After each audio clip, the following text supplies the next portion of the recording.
네, 오늘 기자회견을 자청하게 된 것은 이번 전당대회의 의미를 다시 새겨보기 위함이었습니다.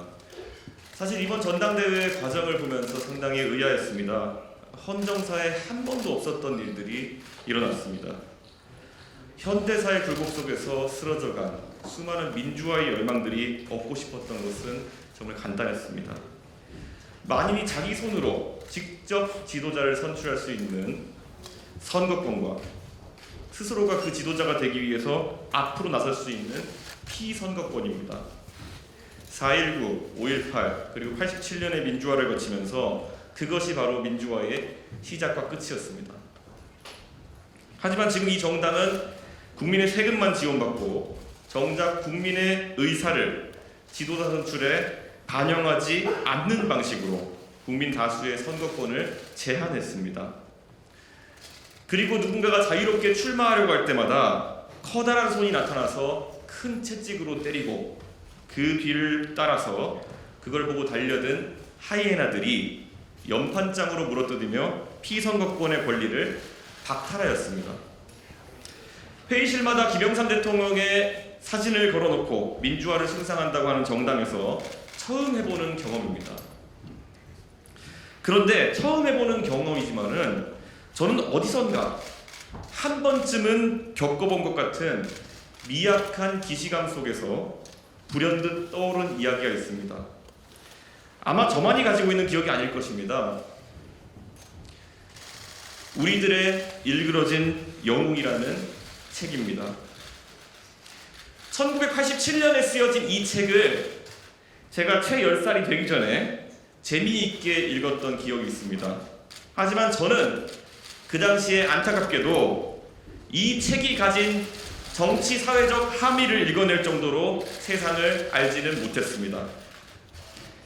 하지만 제 머릿속에 선명하게 이름 3글자는 남아 있습니다. 엄석대. 빨리 머릿속으로 떠올려 보십시오. 그 이름. 놀랍게도 1987년에 이문열 작가가 우리들의 일그러진 영웅을 통해서 그려냈던 시골 학급의 모습은 최근 국민의힘의 모습과 다 있습니다. 엄석대는 형식적으로는 나름의 민주적인 절차를 통해 선출된 반장이었습니다. 그런데 이 학급이 운영되는 방식은 서울에 있다가 시골 학급에 전학 온 주인공 한병태의 눈에는 모든 것이 이상해 보였습니다. 엄석대가 아이들의 물건을 빼앗고 자체적으로 규정을 만들어가지고 징벌했습니다. 한병태는 그런 엄석대에게 저항해 보려고 노력을 많이 했습니다. 분명히 잘못한 것은 엄석대인데 아이들은 한병태를 내부 총질러로 몰아서 괴롭힙니다. 아이들은 군것질부터 만화가게 출입까지 정말 사소한 한병태의 잘못들을 계속 찾아내서 오히려 담임 선생님에게 제보하면서 공격하게 됩니다. 결국 선생님은 한병태를 불러서 엄석대가 그럴 리가 없다면서 한병태 네가 잘못하고 있는 것이야 라면서 내부 총질하지 말라고 이야기합니다. 결국 소설 속 주인공인 한병태는 엄석대가 만들어 놓은 질서에 저항하는 것을 포기하고 엄석대의 세력에 편입되어서 그의 자잘한 기행에 오히려 힘을 보태는 위치에 가게 됩니다. 모두가 자신의 권리와 양심을 잃어버리고 엄석대에게 굴종하면은 평화와 질서가 유지되는 것처럼 보였습니다. 아마 이게 누군가가 이야기하는 당정일체일지도 모르겠습니다. 엄석대가 구축해놓은 왕국은 새로운 담임 선생님이 오고 사흘 만에 반장선거에서 61명 중 59명의 표를 받으며 엄석대가 다시 선출되는 순간 무너졌습니다. 엄석대에게 저항할 사람이 남아있지 않은 그 학급의 질서라는 것이 새로운 담임 선생님에게는 얼마나 이질적이고 또 한심해 보였겠습니까? 그 뒤로 새로운 선생님은 엄석대가 그동안 권력을 지키기 위해 해왔던 것을 하나씩 살펴보기 시작합니다. 원래 공부를 그다지 잘하지 않았던 엄석대는 각 과목별로 대리시험을 보게 하고 있었고 대리시험이 사라지니까 엄석대는 우등생이라는 별칭을 입게 되었습니다. 이 소설이 재밌는 이유는 무엇입니까? 나중에 그래서 엄석대가 무너질 때 가장 잔인하게 선생님에게 엄석대에 대한 고발을 아끼지 않았던 학생들의 모습이 기억나십니까? 현실에 어떤 사람들이 생각나십니까? 엄석대의 권력을 떠받들면서 엄석대가 만든 해괴한 시스템에 해서 누릴 것은 다 누리고 남을 린치하는 데 앞장섰던 그들이 담임 선생님이 엄석대의 비행을 적어내라고 하자 누구보다 앞서서 그를 고발하고 무너뜨리기 위해 노력합니다. 담임 선생님은 엄석대도 나쁘다고 꾸짖지만은 그 엄석대 측 핵심 관계자였던 아이들도 5대씩 때립니다. 지금의 국민의힘에서 엄석대는 누구일까요? 그리고 엄석대 측 핵심 관계자는 어떤 사람들일까요? 누군가가 전당대회를 반장선거에 비유했던가요? 반장선거를 통해 엄석대가 권력을 획득하면 그 권력이 무한하던가요? 여러분을 상상에 맡기겠습니다. 하지만 한 가지 명확한 것은 담임 선생님은 바로 국민이라는 것입니다. 원래 담임 선생님은 엄석대의 비행을 어렴풋이 알면서도 엄석대가 만든 시스템을 유지해야 본인이 편안하다는 이유로 그 과정에서 희생되는 권리와 고통받는 소수의 희생을 오히려 탄압했습니다. 하지만 새로운 담임 선생님이 오시고 나서는 상식의 시각으로 학급을 바라봤고 엄석대의 작은 왕국은 무너지게 되었습니다. 이제 곧 투표가 시작되는 전당대회에서 천하람, 허은하, 김용태, 이기인 네 후보는 지금 소설 속에 한병태와 같은 위치에 서 있습니다. 이들은 사람에 충성하라는 충성맹세를 거부했다는 이유로 엄석대 질서에 편입되는 것을 받아들인 비겁자들에게 공격받습니다. 책에서 엄석대는 한병태를 제압했다고 포섭했다고 생각하지만 결국 담임 선생님이 바뀌고 났을 때 엄석대는 몰락합니다. 그리고 엄석대 측 핵심 관계자들도 모두 그를 버리고 떠났습니다.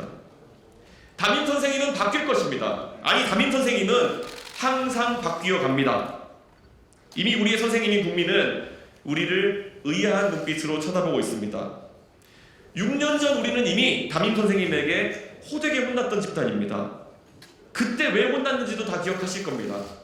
그때에도 우리 당에는 또 다른 엄석대가 있었고 엄석대 측 핵심 관계자를 자처하는 사람들이 있었습니다. 그때 그것을 지적하고 나섰던 한병태는 배신의 정치로 지목받았고 그 뒤로 수년간 공격받았지만 굴하지 않았습니다. 하지만 그 한병태 정말 많이 힘들었을 겁니다. 새로운 한병태인 천하람, 허은하, 김용태, 이기인이 더 큰 힘을 가지고 국민을 대신해서 엄석대가 구축하려고 하는 시스템의 문제점을 지적할 수 있도록 해주십시오. 이들이 이번에 힘을 얻어서 그것을 지적해내지 못한다면 나중에 결국에 다가오는 총선에서 국민이 담임 선생님의 역할을 하면서 교정할 수밖에 없는 상황이 될 것입니다. 이미 초선 의원들이 연판장으로 손에 묻힌 비민주와 비이성의 오명은 지워지지 않을 것입니다. 정당이 국민들에게 민주를 외치기 부끄러운 상황이 되었을 때 정부 수립을 이끌었던 초대 대통령도 그 영광에서 민주라는 절차적 정당성이 사라졌을 때 동상이 끌어내려지고 망명을 가야 하는 불명예를 피하기 어려웠습니다. 국가를 산업화로 이끌었던 지도자도 외부의 적을 막아야 한다는 반협박성 명분으로 유신헌법을 만들었을 때 자신의 업적에 금이 가기 시작했습니다. 당원 여러분, 이번 반장 선거에서 여러분이 가진 소중한 당원의 권리로 우리는 사람에 충성하는 반이 아니라는 것을 보여주십시오. 엄석대가 만들어낸 알량한 질서가 아니라 보편적으로 타당한 정당 민주주의와 자유가 우리의 그뿐이라는 것을 꼭 보여주십시오. 1987년에 우리들의 일그러진 영웅을 지은 이문열 작가의 속마음을 제가 작가의 의도와는 다르게 읽어냈을 수도 있습니다. 어쩌면 지난 대통령 선거에서 국민의힘의 대선 후보에게 지지했던 이문열 작가가 그려낸 엄석대가 저에게 누군가를 연상시키는 것은 아이러니일 수도 있겠습니다. 하지만 이제 이 소설과 다른 결말을 당원 여러분께서 써주십시오.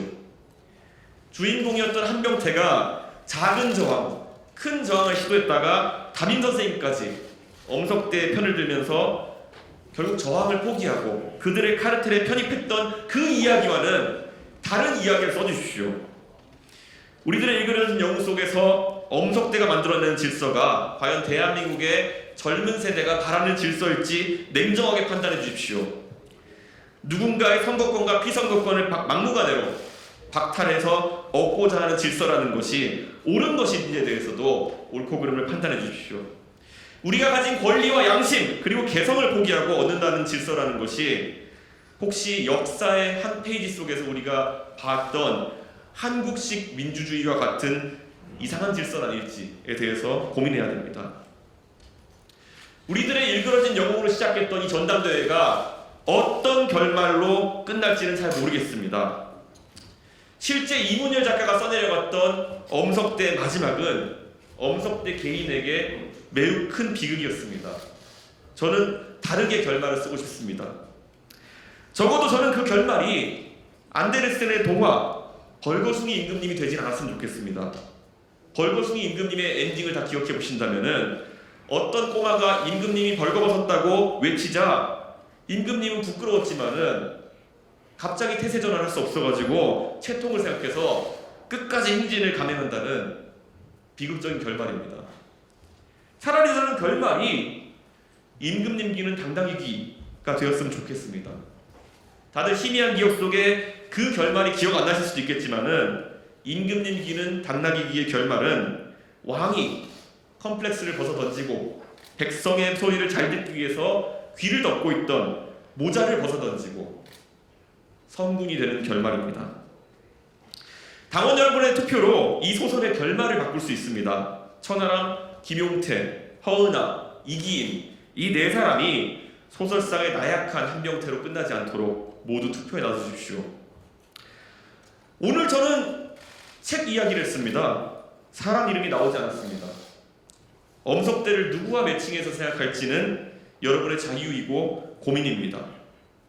하지만 제 이야기를 듣고 엄석대가 똑같은 한 사람을 연상시킨다면은 다들 공감하고 계신 겁니다. 우리는 같은 문제의식을 가지고 있고 같은 이상을 추구하고 있는 겁니다. 내일을 준비하는 국민의힘은 그리고 내일을 준비하는 대한민국은 바로 당원 여러분의 현명한 선택을 필요로 하고 있습니다.